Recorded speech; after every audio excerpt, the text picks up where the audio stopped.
is something that is present in Namibia every day. And not only in Namibia, all across the region. The lady you see here in this picture with me, you might have seen this on Facebook. It went viral in 2018. I was building with my brother's housing in a town called Oshifo in Ruacana in the Omusati region. This is about 5 minutes from the border of Angola. And this woman, her name is Meme Inge Shatona Shekupe, has this little market stand. You can call it a tuck shop. She sells onions, she sells cosmetics, but she has a small shop, a small store in the town of Oshifo. I don't think there's 2,000 people in that town. And she came up to me with 2,000 rand and she said, Tate David, I heard from your team, you have a lot of cement. I need cement. I need 20 bags. And they said, you buy them at $100. If I give you 2,000, will you give me 20 bags? I said, 100%. Where did you come up with 2,000 for this cement? And what do you want it for? She sold onions outside of our office at the NDC complex, which the Namibian government builds to create development in smaller towns, these complexes, which allow small traders to actually showcase their products. I was shocked. I asked Menge, how are you going to take the cement to your house? And she said to me, no, I'll hire somebody. Now, I know how hard this lady works because she sold onions to me for $1 Namibian. So 2,000 is not even the profit of 2,000 onions. She must have paid something for them. So I said, you know what, it was a Sunday. I said, I'll deliver the cement myself to your house. And this is the day my life changed. This is the day I discovered Jabu. This is the day I realized I was building housing the wrong way. We don't build housing by putting bricks together. We build housing by empowering every single citizen, not only of Namibia, but around our region, to build what they want to build with the money they make out of the businesses they have. This is Meme Inge's house when I delivered cement on the left. I went to her house. This is my cement right here, 20 bags. And I found something incredible. I found 30,000 cement bricks made already. Now, may I remind you, we have brick making factories in like 3 or 4 towns of the country because it's very difficult to buy bricks 300 kilometers away and bring them to a town where you are building. And we could spend 30 to 40,000 US dollars setting up a factory to make bricks so we can build housing and turn out to make projects like that. Meme Inge, I asked her, I'm sorry, where the heck did you buy these bricks? My heart stopped because I thought there's a competition in the town and we need to check our pricing, what's happening. And I was wondering, where's the other factory? And she said, no, I made them myself. I said, where did you buy the machine? Now I'm wondering, did she buy the machine for cheaper than I found my machine? And she said, no, I have this little mold. And every day when I get out of work, I mold my bricks. And I've been doing this for a year.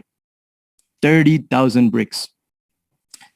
We didn't fund her or give her grants. This woman by herself, with the help of the community when we published her story, built a 3-bedroom house in the informal sector of Oshifo Ruacana, a 12-hour drive from Windhoek. My point is that Jabu was built out of women like this. Women who are running businesses, who are building the future for their own families, who are waking up every day very early to establish their own shops.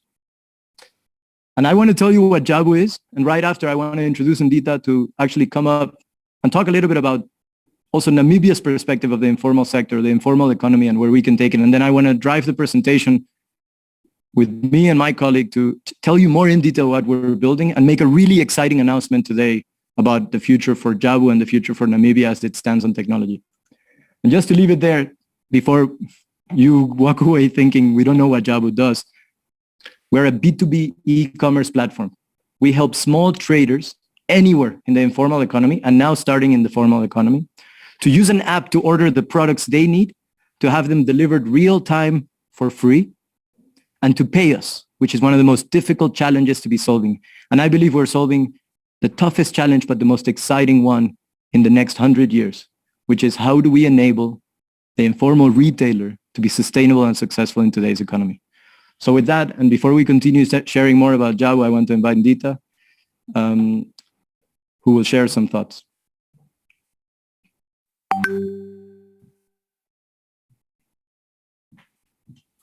And honorable ministers, good evening, and all protocol observed.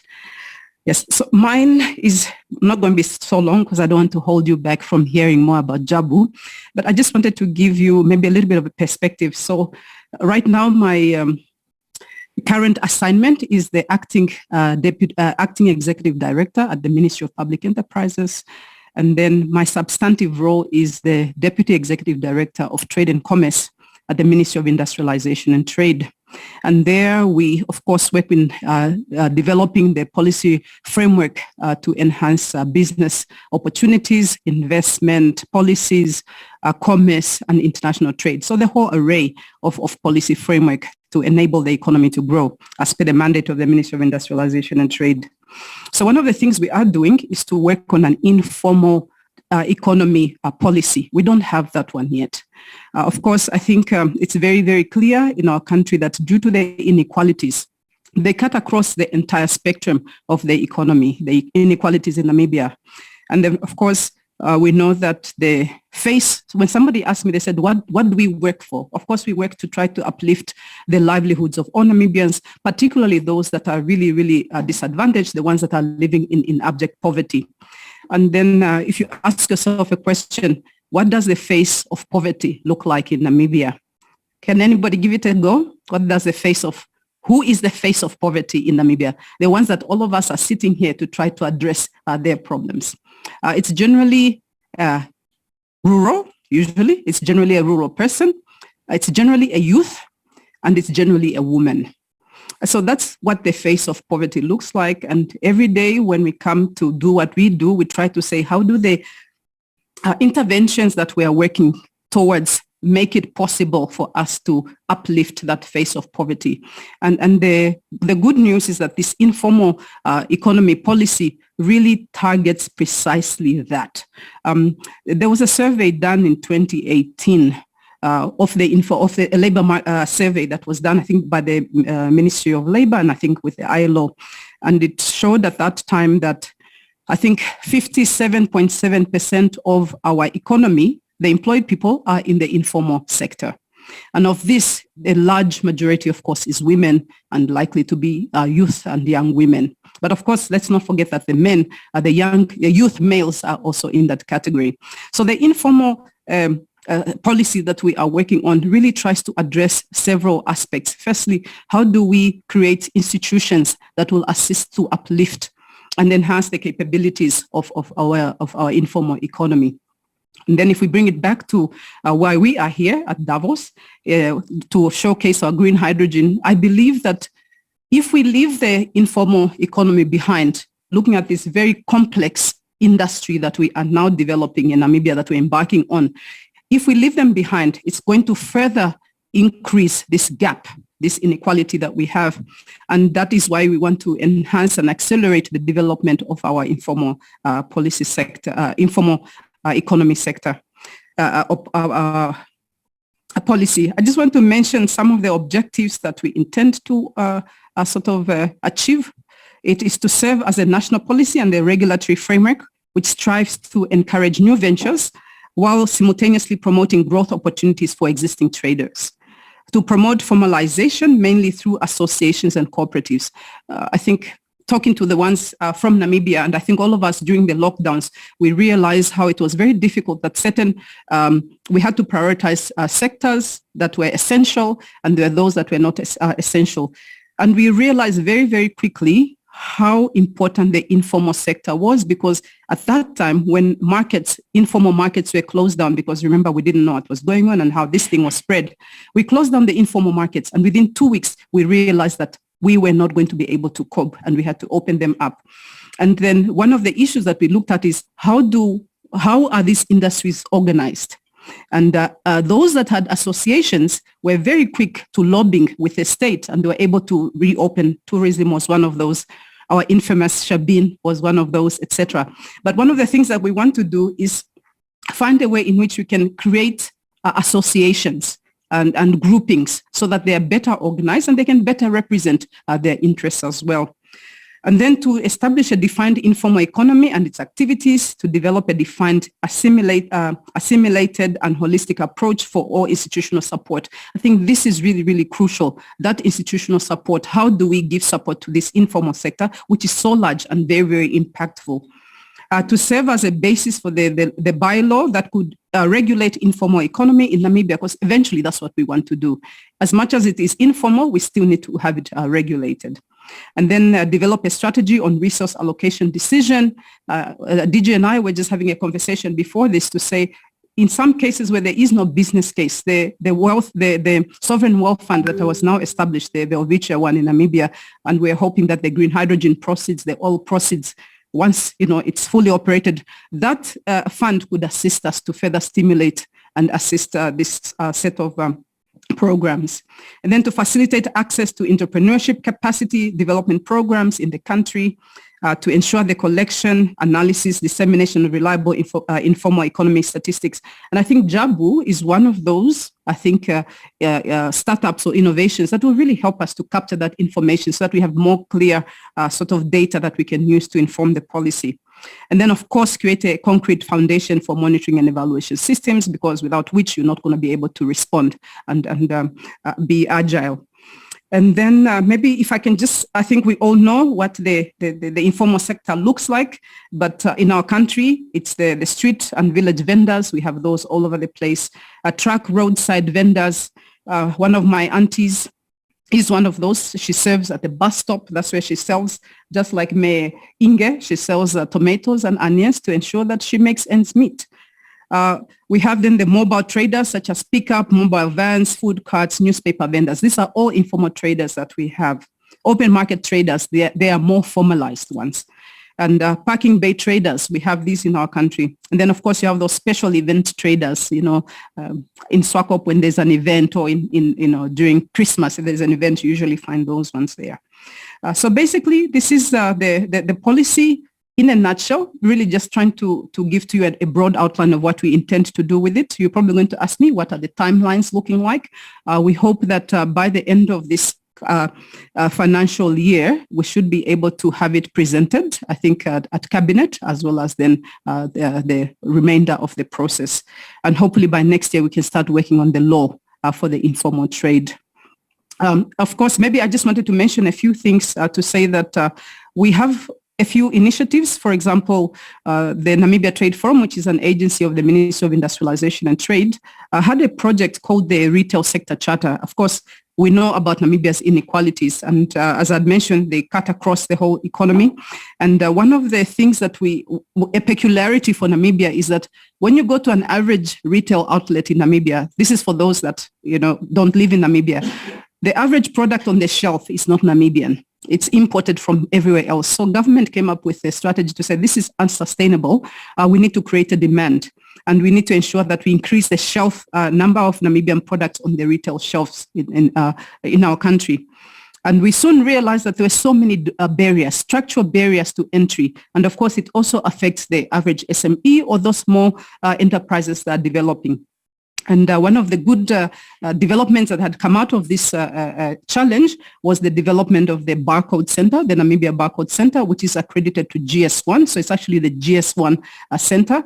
And there Namibia has its own barcode now. It starts with the country prefix is 631 is our country prefix. Before 2021, we had to use the South African ones. We needed to use the Italian ones or the Spanish ones for fish, whatever it is. But at least this is one of those opportunities that is also presented to the SMEs and the informal traders, that should they create their products, at least you'll be able to access shelf life, and that should not be a barrier. Of course, we have standards, we have compliance, and all of those other issues that we are also still trying to comply to and to address.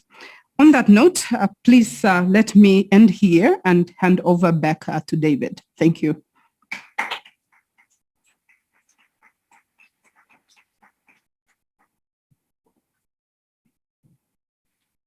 I thank you very much for that, Ndiitah, because it gives a lot of context to many of the things our team is doing and working on to try to go in line with what the government strategy is. The really exciting thing about Jabu is that today you can think of us as an app where you can order your products, but we've already started building and deploying the Jabu wallet. So we're working with the Bank of Namibia, the Bank of Zambia, and some of the markets where we operate to learn how to launch this, because as you can imagine, it's not just a problem around the distribution, the ordering, and how you get your products, but how do you pay for them if you're unbanked? And as we grow, part of the vision for what we have is what we call a super app for the business sector in the informal economy, where if you're ever looking for a room to rent, if you come down from Oshakati to Windhoek for the weekend and you're looking for a room to rent, you better have enough friends you can ask to find out where to stay. Otherwise, there's not a platform where you could rent it. So we want to bring on board the supply side. We want to bring in someone who has a room in Omuvapu Street that is willing to rent it out and put a fair market price and check whether they want to rent it out, just like Airbnb would. And this is not something for the short term, but it gives you the vision of why we're working so hard on participating in this space, because we believe we can digitize and bring on board a lot of that in the economy. And not to mention where we think of us heading as well is the way you pay for a taxi. I don't know how many people have jumped into a shared taxi in Windhoek. I do it all the time. It's my favorite thing to do because you get to really find out what people are thinking. But I never have 13 Namibian dollars in my pocket. I might have 100 or 200 and the guy doesn't have change. Or I might just not have any money and I'll have to send him a wallet from my bank account, which costs me as much as a ride. So are we even creating solutions to make this more effective? And during the pandemic, when nobody wanted to touch your cash and your coins, it was even more relevant. So, I mean, we are at the Namibia House. I don't have to sell you the opportunity in the continent, but what I can share with you today is that we launched Jabu exactly 2 years ago in Namibia. We raised our seed round of funding in April of last year, led by Afor Capital in the United States, an amazing guy called Gaurav Jain, whose Indian origin, worked at Google and Android, and with 2 phone calls, as an international investor, learned about what we were doing and said, we will lead your round. And we were able to raise $3.2 million US.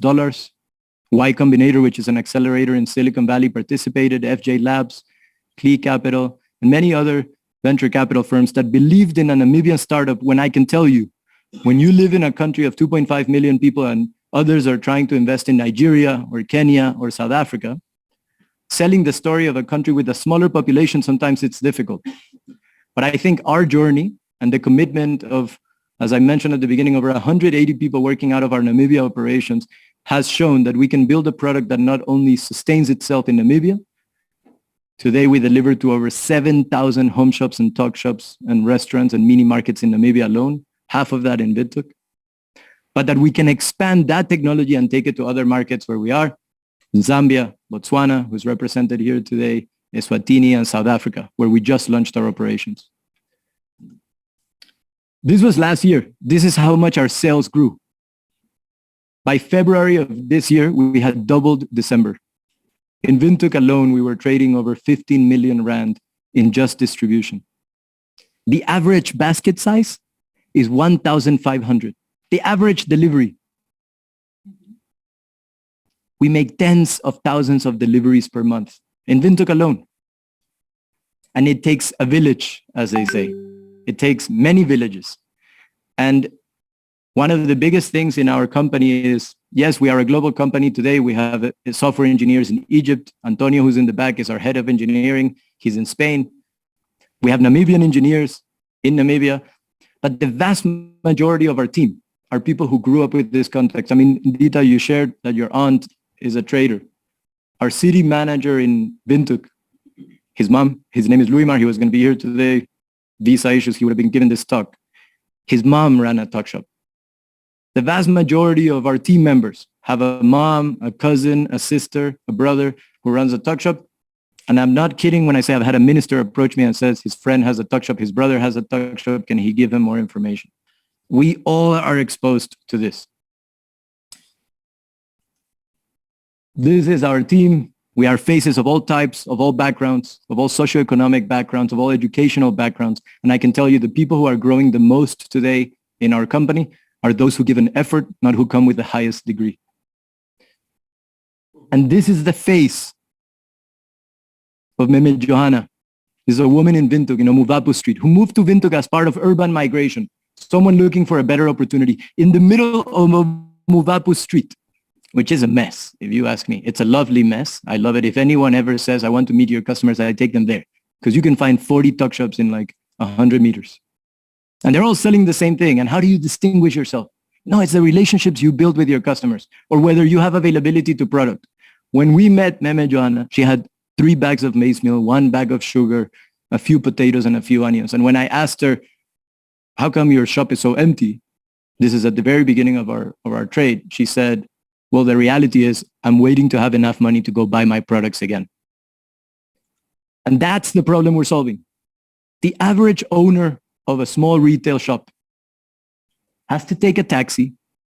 And when we shut down the taxi association during the pandemic, and when we shut down the shops, that's when it became alive. We worked closely with the Shack Dwellers Federation, because as you said, people came together in their organizations, and that's what the government is working for, to create these platforms where you can really come together and showcase the issues. And they said, you must open up the taxis. We cannot be 2 people in a taxi because the fare is higher. You must open up the routes. But why? Because they were sourcing their products at big wholesalers far away from their shop at a costly fee, but also when they had time. If you're a woman, as you said, as part of the youth, and you have 3 kids, can you leave them alone at home during the pandemic to go source your products? Most of the time, it wasn't even about cost or time. It was about restrictions at home. Jabu today allows you to order, to receive same-day delivery, to pay cash and digitize your money through us, and to get merchandising from the brands. We're a one-stop shop for many of these small retailers, but also for the brands. How many Namibian brands don't have access to a tuck shop to sell to them? And that's something that we'll mention and we'll bring up. Our B2B marketplace, this is when we were operating just in Namibia and Zambia, is highly focused on 2 parts. And Kevin's going to share with you a lot about our technology when we get there, but we have an e-commerce app, an e-commerce website. We have a brand dashboard. You mentioned data. We have all the data in the world. It's exciting. We want to show it to you today briefly. But also, we have the people. You cannot build this without people. We have field agents who own the market, who go talk to their customers every day, who teach them how to use technology, who sit with them and spend the time saying, this is what an app is. This is why you want to order. This is how to use it. When we first started Jabu, I was walking. This is an exciting thing to show you the resilience of the Namibian woman, because it was 4 women. I was walking in Prosperita, which is an industrial area very far from the informal sector. And I found 4 women, Anna, Lena, Beatrix, and Hilia. They all graduated in accounting or finance from a university in Windhoek. And they were walking in the street of this industrial area, going door by door, selling to people the ability to register your CC. Now, if you're Namibian, you know what a CC is. Everyone has one. It's a closed corporation. It's, do you want me to register your company? I'll go register it for you, fill out the paperwork, prepare your things, and we'll let you be a business person. Now, I asked these 4 women, how much money do you make doing this? They said, no, we work in commission. I said, how much do you make last month? They said, 750 Namibian dollars. I said, well, here's 400 Namibian dollars. If you can get to my office before me, because I have a meeting here, my office was all the way in Eros, I will give you a job for 4 times that amount to start right now. What are we going to do? I said, I'll tell you when we get there. First, I want to see if you can get there. They all showed up. We signed a contract. We didn't know what we were going to do. We drove the next day to wholesalers, and we packed up my bucky, as we call it, which is a pickup truck. We filled it up with cooking oil, with maize meal, with sugar, with snacks, with beverages, and we drove around shop by shop to every shop we had mapped with Shack Dwellers Federation. And we offered products in a time where it was practically impossible to go source them. And the response of the average retailer, this is us today, but the response of the average retailer then was, God bless you. Now, mind you, we were charging for these products. We were getting free blessings, all 5 of us. And we did that for 45 days. And we got back to the office. They got their overtime. We got back to the office at 9 p.m., 10 p.m., 11 p.m. to count a bag full of money from every sale we made and a bag full of receipts. And we realized this is unsustainable. We have 3 big problems. We don't know who's ordering, so we have to buy blindly all the products we sell. We don't know how to reconcile the sales, and we don't know where the cash came from at the end of the day. We've spent the last 2 years, endless nights, an entire team of us, working on reconciling the cash and creating cash processing centers.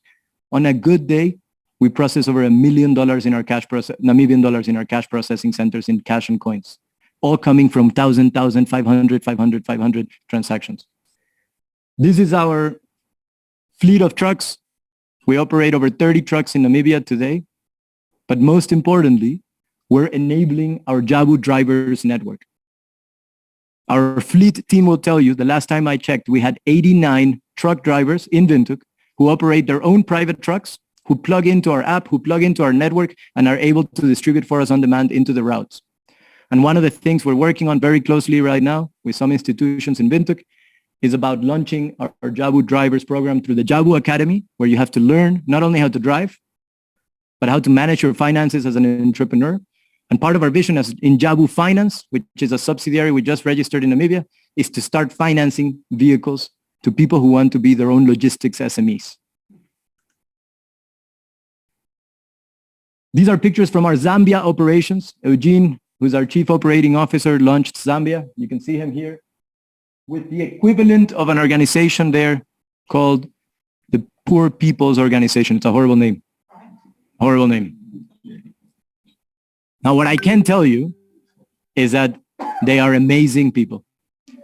It's the equivalent of what you would think of as a Shack Dwellers Federation in Namibia. It's women, it's leaders in every community who run their communities, who run their businesses, who run their shops, who self-mapped their towns, and who empowered Jabu being themselves to be created in Lusaka. And in the first month, we had 3,000 shops. Now, if you represent a brand, and when I say a brand, I'm not just talking about a fast-moving consumer goods brand, but also a bank, also a service provider. The part we're most excited about is how we get you into the shelves of all these informal sector retailers.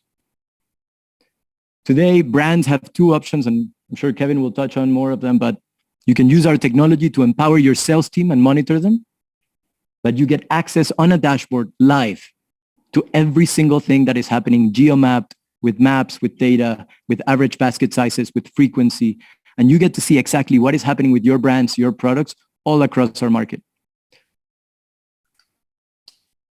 This is an incredible thing. I said our revenue was growing, and when I studied economics at the University of Chicago, they teach you that revenue is price times quantity. So you can either increase the price of things or you can increase the quantity of things you sell. The number of items we sold just increased by bulk loads. But the average basket size, the average price, the average value of the purchase, a basket size is like you walk into a supermarket, you walk out with a basket and you pay for it. That's what we call our basket size. Our basket size last year grew by 5x, and this year it's already doubled. It means that when we can deliver to you today on time, you can source again the next day and double your operations. If you sell out, you don't have to wait to take a taxi in a week or two to go buy all your products. You can order the things you are missing. And we kept that minimum order low enough where we were losing money, but we were incentivizing shops to source the products they need. So we can also understand from a data perspective, what is the selling capacity of these shops? We have shops today that sell over 200,000 per month. And we have shops that sell 2,000 per month. And the answer is that the resilience of the shop owner determines the kind of business they can run. The woman on your right was our first female 5-ton driver. Not often we think of a woman driving a 5-ton truck. It's one of our biggest pride that as part of the Jabu Academy of the Jabu Drivers Program, anyone of any age, I believe she's 21, can run and participate in any part of our business. You see down here, that's a typical delivery agent, a fulfillment agent teaching a customer how to order, how to pay. And then you have a customer running a shop in Windhoek, ordering their things. We're really excited about our Jabu wallet. As I described to you guys, we're processing millions in cash and coins. We have an amazing woman called Esther Johannes. She was the 6th employee after the first 4 ladies. And this woman studied accounting. She was working for 1,500, also doing some street sales. but she's smart and she's committed and she's probably one of the brightest people I've met in my time in Namibia, mother of two. Esther today runs our cash operations. She's single-handedly responsible for the processing of all the money at Jabu. And what I think she would tell you is that we have a big problem. Everyone pays us cash. And the more we grow, the longer she stays at work. I told her, you're in charge, make 2 shifts. She said, we have 3 shifts and we still can't keep up. Now, if you think about our wallet, I want to give you an example. Let's say Joanna, who I showed before, has 5,000 Namibian dollars in her pocket. That's a great month for her. She's trying to decide what to do with it. She will not take a taxi for 40 Namibian dollars or 50 to a bank to deposit her money. It's not worth her time. It's not worth her money. So she'll wait until we deliver again to pay for it. But she wants to digitize her money. Otherwise, somebody will knock on her door.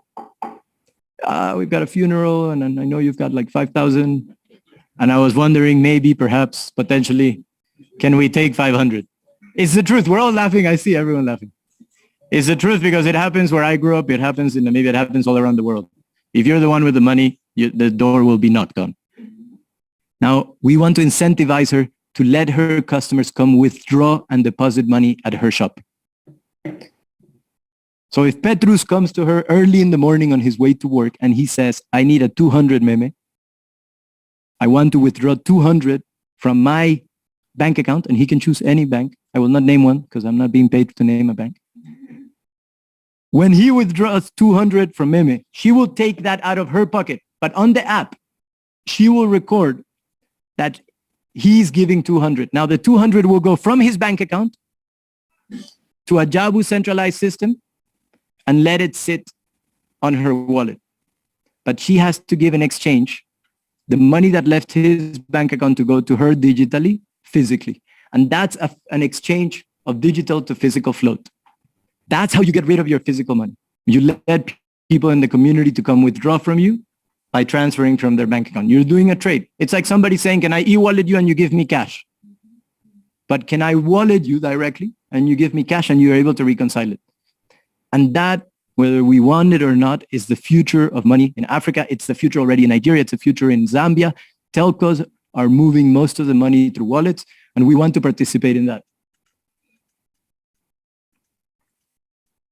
Now, for some of you who've been in Windhoek at the Franco-Namibian Cultural Center, we've launched our new headquarters where we're hoping to not only bring tech talent from outside the country to teach and train and participate in bringing skill set, but develop Namibian talent where I think today we have about 4 or 5 engineers that are already working there, plus marketing, plus design, plus partnerships teams.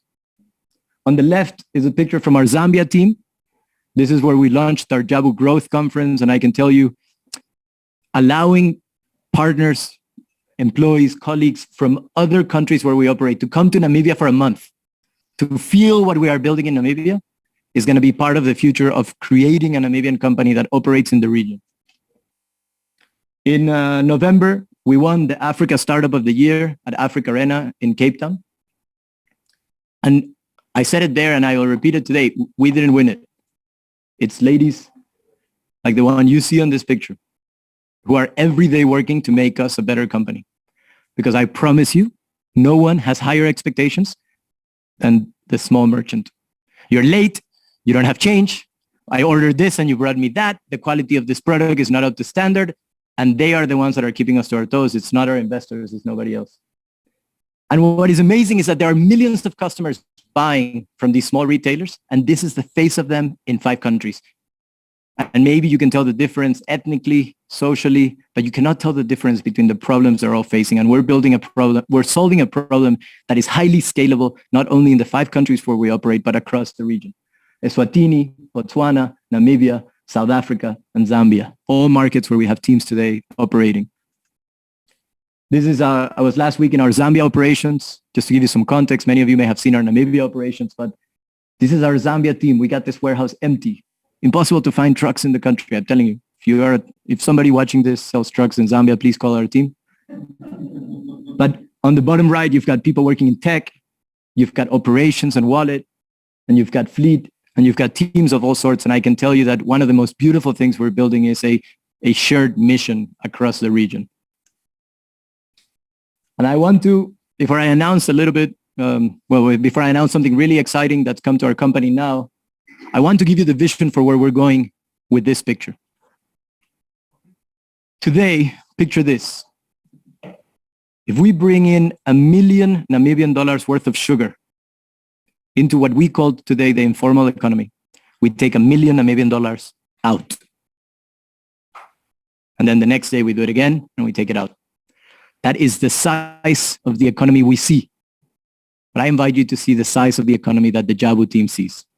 When you bring in $1 million Namibian worth of sugar and you scale the operations there into retailers, and they sell that sugar to their consumers for 1.2 million because they want to make some profit, we're now talking about a 2.2 million economy because money has now traded into the trader and sugar has left the shop. When that trader receives the 1.2 million in cash, they have a choice of spending it again at Jabu and bringing in more product, more sugar perhaps, more maize meal, more pasta, or they can spend it in the economy where they live. They can ride a taxi for 1.2 million. That's a lot of taxis. They can repair their TV. They can repair their stove. And how they pay for these things is where the Jabu wallet comes in. We scratched the surface by building a marketplace that allows small retailers to fix their supply chain problems and put their money somewhere. But can we take those products that they are buying and participate with them in the multiplier effect that money has in the economy? When you stay in a hotel, that hotel owner takes the money to pay for electricity and to pay their staff. And their staff goes down the street and buys a cool drink and maize meal and pasta and goes home and pays for the nanny who was taking care of their kid while they were working at the hotel. Now the nanny takes a taxi to go home. That 100 Namibian dollars or 100 US dollars you spent at the hotel gets spent another 10 times in the same economy with your same $100. And the Jabu wallet will allow Jabu to participate in a global economy and to participate in the transaction flow that allows an economy to actually function. And sometimes we think about that in the formal sector, but we don't think about that in places where most of the money flows. And before we jump in to talk about some of our tech, I want to make a really exciting announcement. We were on the papers earlier this year announcing that we had raised $3.2 million from investors the previous year, which is a legacy as a Namibian company in the tech space to showcase that we are able to scale, that we are able to build a product. And now that we've grown to Zambia, launched our operations in Botswana and South Africa, and we're looking at Eswatini, we've just raised another 15 million US dollars from Tiger Global as part of our Series A, which will allow us to scale, which will allow us to continue growing, which brings our total capital in equity investment as a Namibian tech company in over $18 million. And I think that's an achievement that our entire team has worked endless nights and days and weeks to get to. And I would like to ask you to join me in clapping for them and the tech space.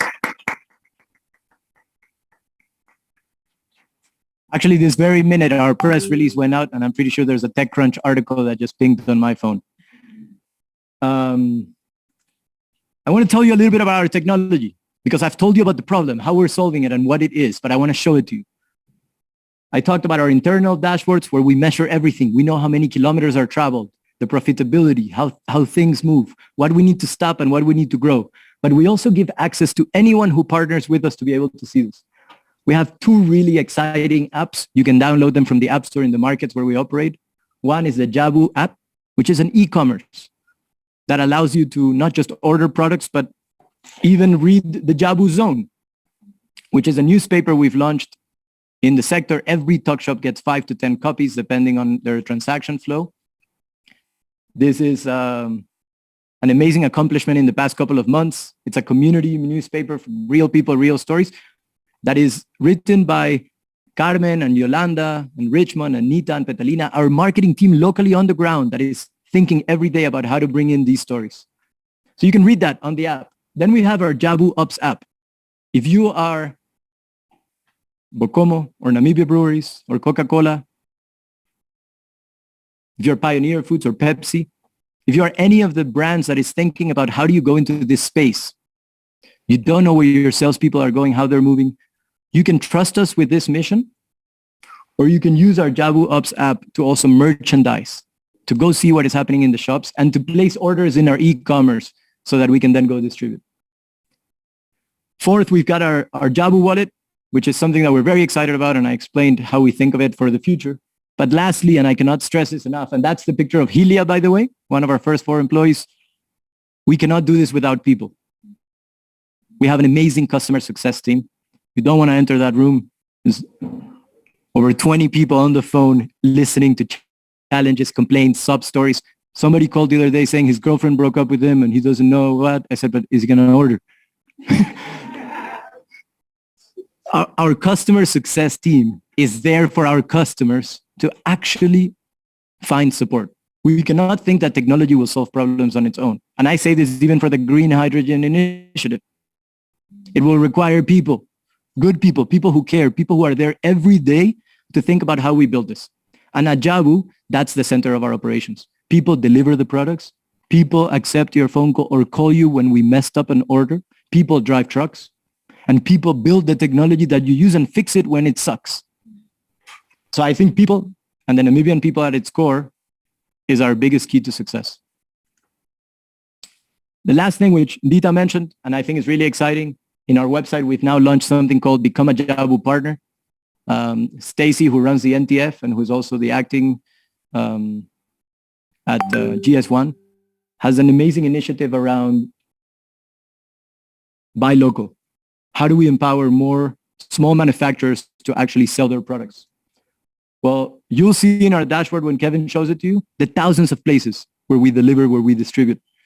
But how do we enable a small manufacturer, not just the big brands you think about when you walk into a supermarket, to sell their products through us?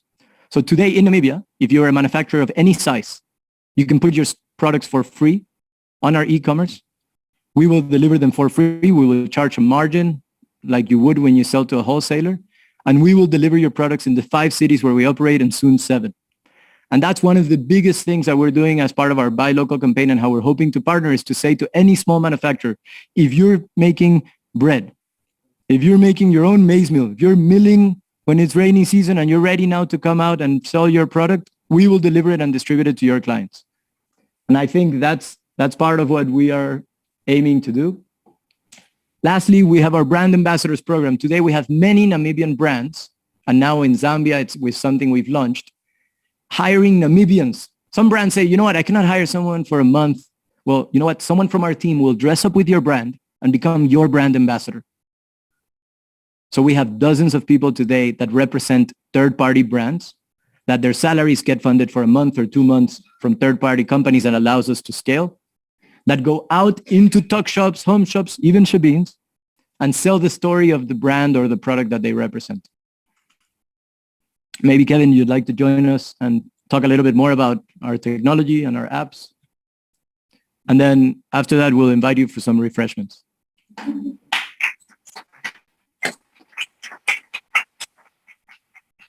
Thank you, David. So yes, as David was saying, I think creating tech for Jabu is one of the most exciting things that we can do, but it's really challenging. And the truth is, that we're creating technology for people that are not used about using technology. So that was the huge challenge come from. I want to give you just one example. Each time I say it, people go crazy. And it's like in Namibia, a lot of people don't understand in that sector what pin location means. But we have found out that locate a shop, they do understand. So we have created a huge team around the entire country that is going shop by shop, training people. We have initiative when we bring people to Jabu, so we train them, we talk with them, we ask them questions. And I think that's the truth of what we are building. We are not building something for the technology. We are building something for our customers. So as you can see, it's not just about the experience of buying something, it's how you can give them something more. They can read, as David says, the newspaper. We have games. They can do the spin and win, and they can have an entire experience around it. Then we have our Jabu Ops. I think that around 1 year ago, just one day, and that was crazy, we hired around 200 people and we trained them. And after we finalized the training, we look at each other and say, like, okay, so how we're going to measure everything that we just did? How are we going to measure 200 people? And I think that that's where we realize that you need a tool that is working fine, that is working perfectly, that you can have real-time traceability of everything that is happening. And the same that happened to us, it happens to brands.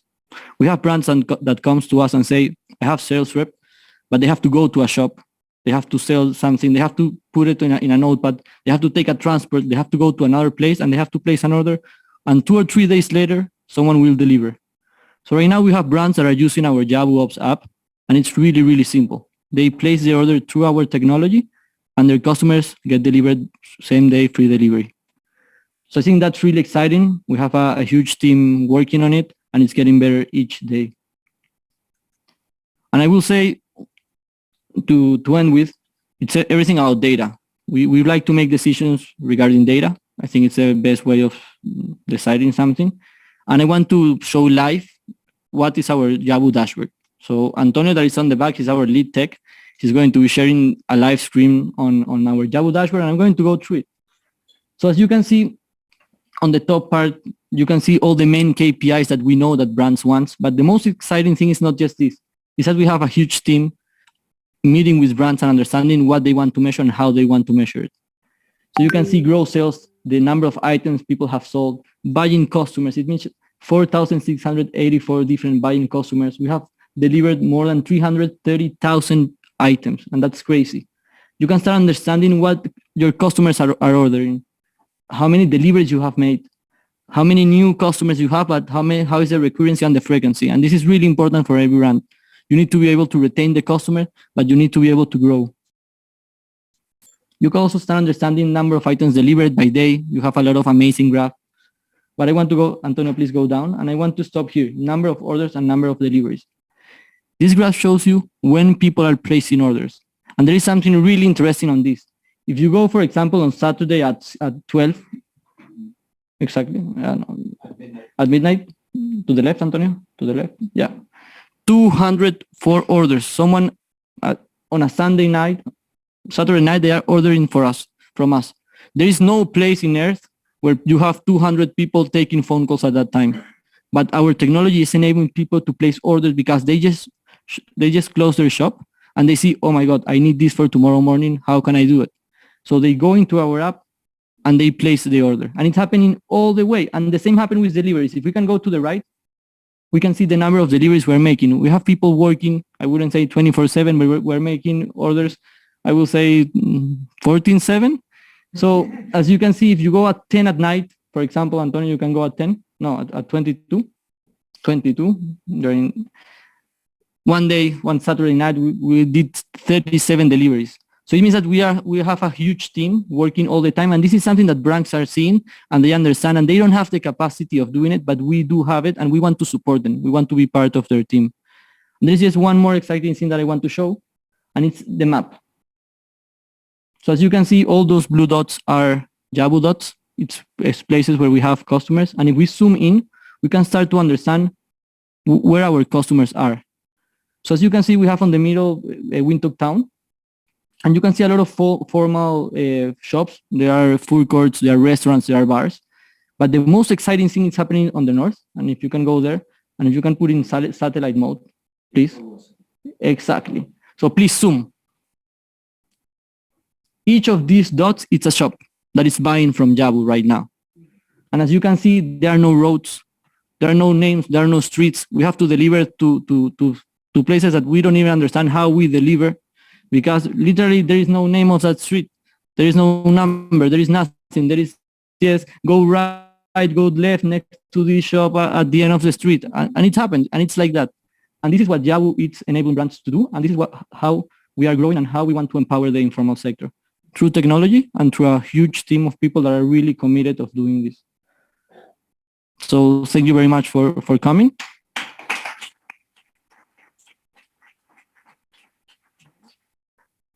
And now we can go to the wine and the food. What about Q&A? Yes. Yeah, please, yeah, please. Wow. didn't mention this, but it's a very important part of why we're here. We're using this platform and this opportunity to remind anyone watching that we're hiring all over. We're hiring in Namibia, we're hiring in the north, in the west. We just started our team in Rundu. We're hiring in Botswana, in Zambia, in Eswatini. People who want to travel, please join us. Not everyone likes to travel. People who want to work in different departments, whether it's sales, marketing, engineering, design. We are looking for people all the time. So we get, you can email us people@gojabu.com. You can also go on our website and see all the vacancies. I think that's really important. Margaret has a question. Margaret, is there a question online? Yes, what's it?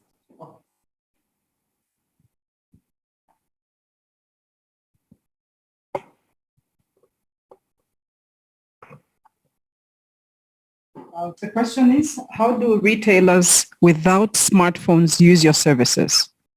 Yeah, that's an awesome question, and one we're working very hard on because we're actually thinking about the Jabu phone, which we will be bringing. We just trademarked it at the Ministry of Trade, by the way. Retailers can call our customer success team. We have 3 ways you can order, and then we will digitize your order. We have field agents, which are employees of Jabu that are in every region teaching people how to order. But if you don't have a phone or your phone broke or you ran out of electricity and you haven't charged it, you can place your order with the field agent. You can also place an order upon delivery. We'll take your order again. Or you can simply call our customer success team. Doesn't matter what's your mood, what you're thinking, and we'll help you place your order. So I think we find a solution, and that's why we discovered that without people, we can't do this. Yes, Ms. Abraham. Yes, please. Do you want my mic? Yes. Okay, thank you very much. I'm triggered to ask the question because not only that I understand the informal economy from the perspective that I'm a product of an informal economy, but I want to ask the question from the perspective of Namibia Agronomic Board. What you are doing, Jabu, it's commendable because we struggled a lot to organize the informal economy, particularly the fruit sellers and vegetable sellers. As it stands now, 70% of the small-scale producers' produce goes to the informal market. And it's very hard to trace or to take stock of the volume. My question is, are we able to access the data for the fruits and vegetables that the informal market transect? Is it possible? That is an incredible question, and I hope we get to exchange contact details. Okay, good. We, last year in Namibia, tried to start moving perishables, which is what you would call the fruits and veggies for us. And understanding the demand, understanding where people buy, as you mentioned, is a very difficult thing. And it is one of the biggest challenges we're working on right now as part of a solution we want to incorporate. And we'd be more than happy to share with you not only the data we have, but find ways in bringing together, whether it's through associations, and Ndiitah mentioned, or even yourselves who understand where the products are coming from and how we can help source them. I will tell you the story.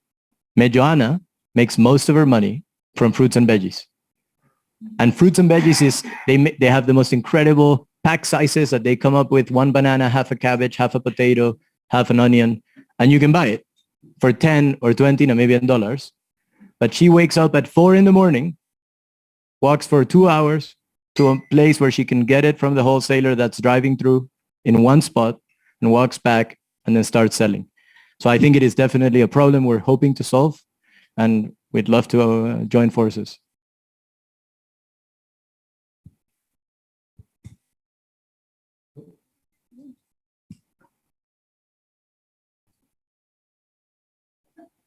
I just want to say, man, that's so commendable what you guys are doing. I'm so impressed. I was looking for an FMCG company a while back, and this is something that we struggled with. Something we struggled with at the time, to just get product to especially the informal sector, because we know that that product was mostly consumed in that sector. And so I just really want to commend you guys. This is awesome work that you're doing in Namibia, and well done. Thank you very much, Margaret. I would say that this is exactly what we're hoping to use this platform for, is to reach out to many of the brands who are wondering, how do I get my products on the shelf? How do I understand how often they are needed? How do I even build the right packaging? Because that's something we've discovered. The packaging is not always right. So that's exactly what we're here for. We are an extension of FMCG brands who are hoping to go into the sector, not just with your product, but with your marketing, your advertising, and even your messaging. And that's what I think funds today the Jabu Zone newspaper is brands hoping to say, there's an article in there about how one woman makes her the perfect enchima, right? And there's an article about another woman about how she braids hair, but it's also co-sponsored by some brands. And I think that's the important thing, is creating content that is always putting your brand at the front.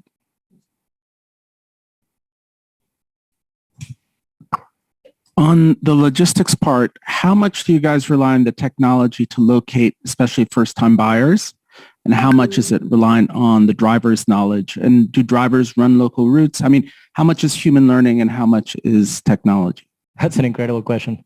The other day, a driver didn't show up, and sometimes I feel like a superhero. So I said, I'll take the truck. It took me 2 hours to find the 5 customers. Now, they were all first-time buyers, and first-time buyers who placed an order on the app, and one did it on the website and didn't have geolocation. So we have a huge challenge to go geolocate all these shops at the very beginning. That's why we have field agents and why we hope people will geolocate themselves. But more importantly, we depend on people. If you're a new driver who just moved from Nkuremkuru to Windhoek and we gave you a chance, there's no way you're going without a fulfillment agent who knows the region, because it doesn't matter what the map will tell you. First of all, our route to market gets built over time. So we're learning from our mapping, but it also is the eye of someone who says, no, there's a huge river now there. Let's go this way. The app will not tell you that. And I can reassure you however many times that it is people who drive the solution, which is tech enabled. And I think that's a really important thing. Surely we have thousands of dots and geomapping and long distances and things like that, but we rely on people to make our technology work every day.